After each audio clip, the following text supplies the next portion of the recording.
부활절을 맞아 우리에게 주시는 하나님의 말씀을 함께 봤습니다. 안식이 지나고 이레의 첫날 동틀 무렵에 막달라 마리아와 달인 마리아가 무덤을 보러 갔다. 그런데 갑자기 큰 지진이 일어났다. 주님의 한 천사가 하늘에서 내려와 무덤에 다가와서 그 돌을 굴려내고 그 돌 위에 앉았다. 그 천사의 모습은 번개와 같았고 그의 옷은 눈과 같이 희었다. 지키던 사람들은 천사를 보고 두려워서 떨었고 죽은 사람처럼 되었다. 천사가 여자들에게 말하였다. 두려워하지 말아라. 나는 너희가 십자가에 달리신 예수를 찾는 줄 안다. 그는 여기에 계시지 않다. 그가 말씀하신 대로 그는 살아나셨다. 와서 그가 누워 계시던 곳을 보아라. 그리고 빨리 가서 제자들에게 전하기를 그는 죽은 사람들 가운데서 살아나셔서 그들보다 먼저 갈릴리로 가시니 그들은 거기서 그를 뵙게 될 것이라고 하여라. 이것이 내가 너희에게 하는 말이다. 여자들은 무서움과 큰 기쁨이 엇갈려서 급히 무덤을 떠나 이 소식을 그의 제자들에게 전하려고 달려갔다. 그런데 갑자기 예수께서 여자들과 마주쳐서 평안하냐 하고 말씀하셨다. 여자들은 다가와서 그의 발을 붙잡고 그에게 절하였다. 그때 예수께서 그 여자들에게 말씀하셨다. 무서워하지 말아라. 가서 나의 형제들에게 갈릴리로 가라고 전하여라. 그러면 거기에서 그들이 나를 만날 것이다. 11 제자가 갈릴리로 가서 예수께서 일러주신 산에 이르렀다. 그들은 예수를 뵙고 절을 하였다. 그러나 의심하는 사람들도 있었다. 예수께서 다가와서 그들에게 말씀하셨다. 나는 하늘과 땅의 모든 권세를 받았다. 그러므로 너희는 가서 모든 민족을 제자로 삼아서 아버지와 아들과 성령의 이름으로 세례를 주고 내가 너희에게 명한 모든 것을 그들에게 가르쳐 지키게 하라. 보아라, 내가 세상 끝날까지 항상 너희와 함께 있을 것이다. 아멘. 아멘. 부활절이면 가장 먼저 떠오르는 작품이 화면에 보고 계시는 블라디미르 쿠시의 이 작품입니다. 작년에만 해도 이 작품을 그냥 이미지로만 파일로만 봤지만 현재는 저희 갤러리에 이 작품이 걸려 있습니다. 이 작품이 왜 제일 먼저 떠오르냐 하면 오늘날 우리 교회가 갖고 있는 부활절의 풍경을 너무 닮았구나 하는 생각이 들기 때문입니다. 잘 보시면 부활절의 상징인 달걀이 있습니다. 오늘도 아마 예배 끝나면 삶은 달걀을 받으실 텐데 달걀이 탁 깨지면서 가운데 있던 노른자가 땅으로 떨어지는 게 아니라 저 수평선 너머로 일축이 되어서 솟아오릅니다. 원작을 자세히 보시면 저 태양의 햇살이 요 껍질 안에서부터 이렇게 노른자가 찐득찐득하게 연결되어 있습니다. 처음에 그걸 봤을 때는 새로운 태양, 새로운 세상이라는 건 과거의 한 세상의 껍질이 깨져야 되는 거구나. 내가 과거에 생각했던 거, 믿었던 거, 생활했던 습관, 타성, 그게 다 깨져야 새 태양이 뜨는 거구나. 이 작품 참 아름답다. 이렇게만 봤습니다. 그런데 보면 볼수록 이상한 점이 하나 있습니다. 하나의 세상이 깨지고 새 태양이 떠오르는데 사람들은 관심이 없습니다. 잘 보시면 여기는 금을 깃고 있습니다. 여기는 물고기 잡느라고 정신이 없고요. 나머지 사람들도 이 화면이 좀 흐릿해서 잘 안 보이시지만 껍질을 뭔가 건축물로 만드는 데 관심이 있는 겁니다. 이야, 이렇게 큰 껍질이 세상에 있어. 이 껍질이 저 태양을 감싸고 있던 거야. 이건 놀라운 불가사이지.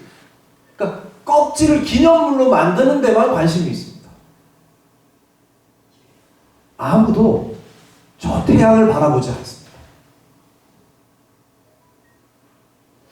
이게 우리 오늘의 부활절이 아닌가. 부활절을 어떻게 기념하는지 계란을 삶고, 요즘은 구운 계란으로 다 하시던데 옛날하고 조금 달라졌죠. 옛날에는 껍질에 손으로 막 이렇게 그림도 그리고, 요즘은 그냥 뭐 이렇게 비닐로 싸고 칸타타를 하고 뭐 연합 집회 같은 거 합니다. 형식은 사람들이 막 기념하고 해오던 걸 더 멋지게 하긴 하는데, 정말 부활하신 주님, 부활하신 주님과 함께 살아가는 삶, 그 새 태양에 대해서는 얼마나 관심이 있는가. 이 작품은 우리에게 내 부활절을 돌아보게 만듭니다. 우리의 부활절, 정말 주님이 부활하셨다는 것을 환영하고 맞이하는 삶을 살고 있는가. 기독교인 중에 부활하신다는 걸, 하셨다는 걸 믿지 않는 사람은 드물 겁니다. 사람들 중에 내가 죽는다는 걸 부정하는 사람은 없습니다. 다 죽는다는 거 압니다. 그런데 진짜 죽는다는 걸 아는 사람으로 사는 사람이 드뭅니다. 영원히 살 것처럼 살죠. 주님이 부활하셨다는 걸 다 알지만 진짜 부활하신 주님 앞에 살아가는 것처럼 사는 사람은 드뭅니다. 주님은 여전히 무덤에 묻혀 계신 것처럼 살아가죠. 그래서 오늘 나의 부활절을, 맨 첫 부활절의 사람들, 제자들은 어떻게 부활절을 만났고 그들에게는 어떤 부활절이었는지를 다시 우리 만나고, 내 부활절을, 내 부활의 삶을 어떻게 해야 되는지를 그들에게 배워보려고 합니다. 우리 말씀으로 한번 다시 돌아가 보겠습니다. 안식일이 지나고 일회의 첫날 동틀 무렵에 막달라 마리아와 다른 마리아가 무덤에 갑니다. 그런데 지진이 일어나고 천사가 하늘에서 내려와서 돌을 굴려내려줍니다. 이 풍경을 이렇게 한번 그려보시는 거예요. 이게 어떤 장면이겠다. 근데 그 천사의 모습은 번개 같고 옷은 흰색이었답니다. 지키던 사람들은 천사를 보고 두려워 떨었고 죽은 사람처럼 공포에 질려버립니다. 천사가 여자들에게 말합니다. 두려워하지 마라. 너희가 십자가에 달리신 예수를 찾는 줄 안다. 그는 여기에 계시지 않는다. 이 놀라운 장면입니다. 천사가 나타나고 지진이 일어나고 돌이 굴르고 번개 같은 옷을 입은 사람이 하얀색 빛나는 옷으로 나타나서 한다는 말이 뭐냐면 여기 안 계시다는 겁니다. 우리는 보통 주님의 부활은 이렇게 놀라운 장면 속에서 만날 거라고 생각합니다. 천지가 개벽하는 장면.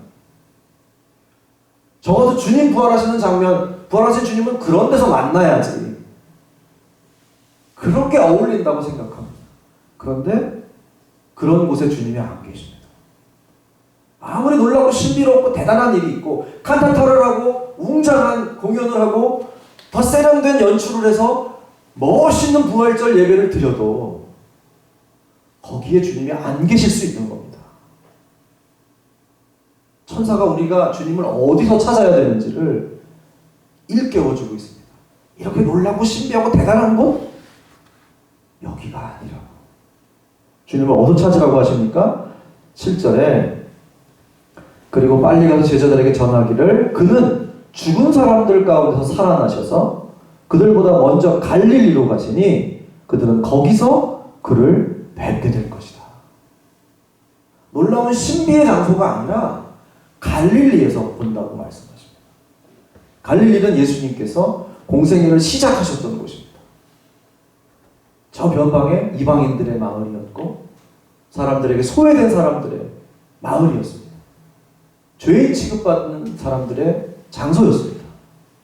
부활하신 주님은 돌아가시기 전에 하시던 그 일을 돌아가신 다음, 부활하신 다음에도 똑같이 하시는 겁니다. 나 부활했으니까 뭔가 대단한 일을 하고 뭔가 신비한 일을 하고 뭐 기적을 더 보여주고가 아닙니다.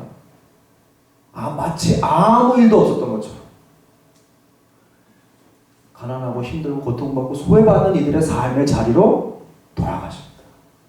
거기서 주님의 나라를 만드는 일을 계속 하시는 겁니다. 우리가 주님을 찾아야 할 곳은 그곳입니다. 기적이 일어나고 영광이 있고 대단한 일이 있는 곳이 아니라 하나님께서 지금도 누군가를 사랑하고 섬기는 곳, 그곳에서 주님을 찾으라고 천사가 일러주고 있습니다.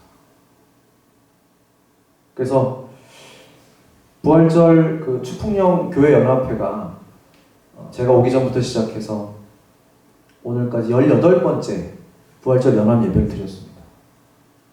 저도 이제 제 평생을 짧지만 몇 번 부활절 예배를 드렸나 해보니까 적지 않은 숫자가 되었습니다.